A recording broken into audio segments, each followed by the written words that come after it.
Assalamualaikum warahmatullahi wabarakatuh. Selamat pagi kepada Bapak Ahmad Yusuf Sobri selaku dosen pengampu mata kuliah Sosiologi dan Antropologi Pendidikan offering A3B. Dan selamat pagi juga kepada teman-teman sekalian. Pada kesempatan kali ini, kami kelompok 1 akan mempresentasikan tentang model analisis sosiologi dalam pendidikan yang akan disampaikan oleh teman-teman saya.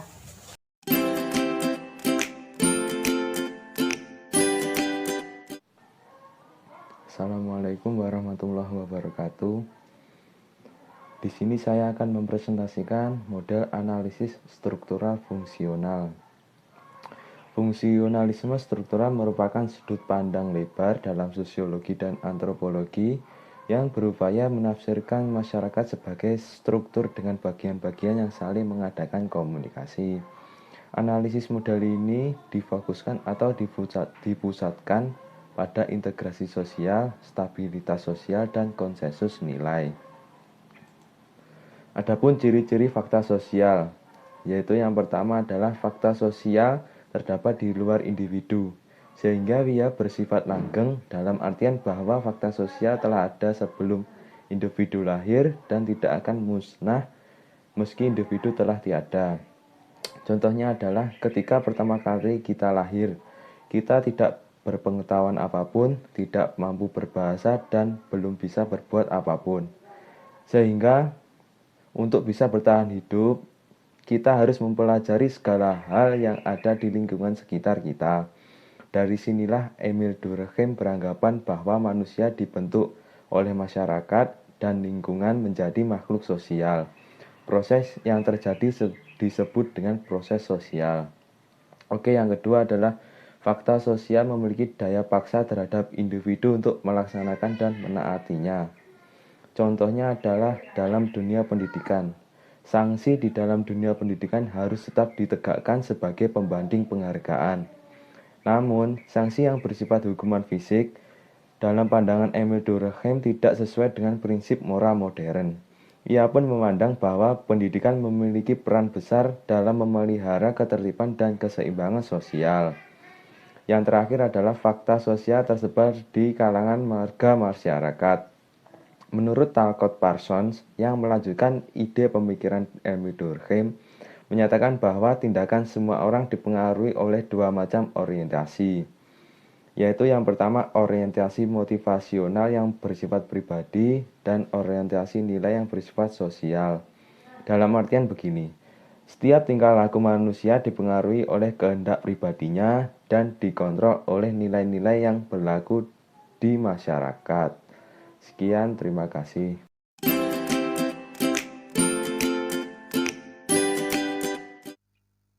Model analisis konflik. Analisis konflik bertolak belakang dari teori konflik Karl Marx, sosiolog Jerman. Penganut teori konflik melihat bahwa pada setiap masyarakat ada sekelompok kecil manusia yang mendominasi kelompok masyarakat. Bertolak dari pemikiran Karl Marx tersebut, para pemikir pendidikan melakukan pengkajian pada level makro mengenai peran pendidikan dalam membuat sistem kemasyarakatan bisa bertahan. Selanjutnya, tokoh-tokoh penting dalam analisis model konflik ialah yang pertama, S. Bowles dan H. Gintis, kedua, Louis Althusser, ketiga, Pierre Bourdieu, keempat, Paulo Freire, kelima, Ivan Illich.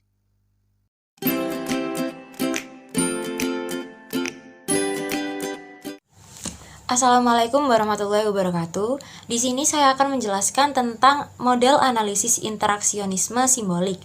Yang pertama, analisis interaksionisme simbolik merupakan analisis yang memahami realitas sebagai suatu interaksi yang harus dipenuhi.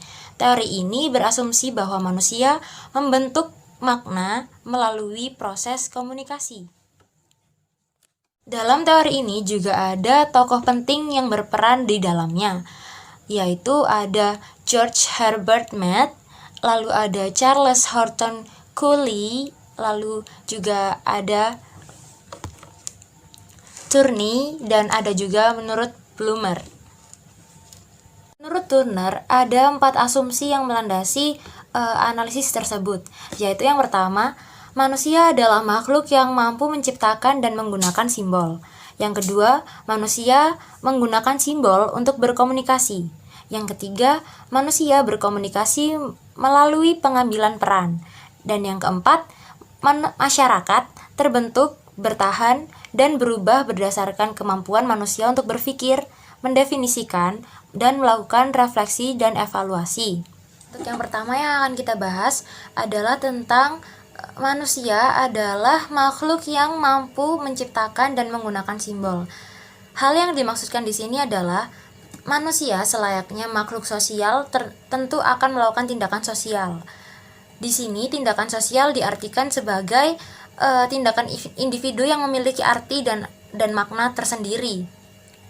Dan hal tersebut menunjukkan adanya interaksi simbolik antara individu dengan individu lain. Untuk yang kedua, kita akan membahas tentang manusia menggunakan simbol untuk saling berkomunikasi. Dalam hal ini yang dimaksudkan dalam pernyataan tersebut adalah simbol yang digunakan dalam komunikasinya sendiri. Simbol di dalam hal ini tidak hanya meliputi tanda ataupun bunyi-bunyian ataupun lain sebagainya, tapi bahasa yang kita gunakan juga termasuk simbol dalam komunikasi kita sehari-hari.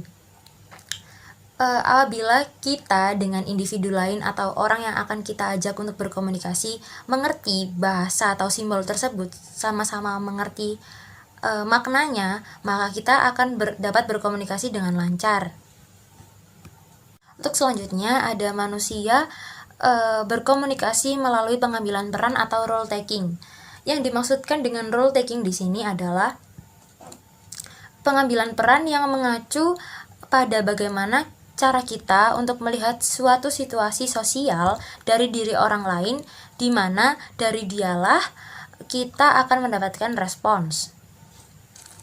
Ada masyarakat terbentuk, bertahan dan berubah berdasarkan kemampuan manusia untuk berpikir, mendefinisikan, dan melakukan refleksi diri dan evaluasi.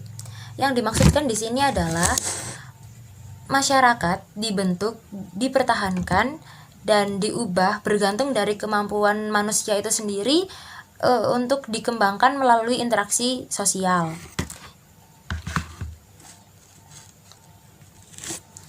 Jadi, manusia dapat berubah menjadi lebih baik dari sebelumnya apabila mereka bisa melakukan refleksi diri, melakukan evaluasi terhadap dirinya sendiri, dan berpikir untuk tidak mengulangi kesalahan yang telah dilakukan.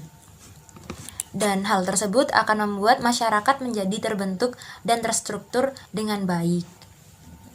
Terakhir adalah contoh dari teori interaksionisme simbolik, yaitu salah satunya adalah saat kita berada di lalu lintas, kita menemukan tiang yang ujungnya memiliki lempengan berbentuk lingkaran dengan huruf P yang dicoret di dalamnya.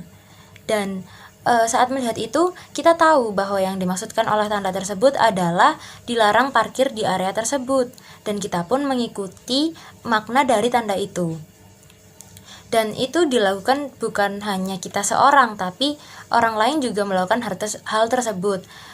Berarti, secara singkatnya, makna simbolik dari tanda larangan parkir tersebut telah ada di dalam interaksi sosial karena sudah diketahui dan dimengerti oleh banyak orang.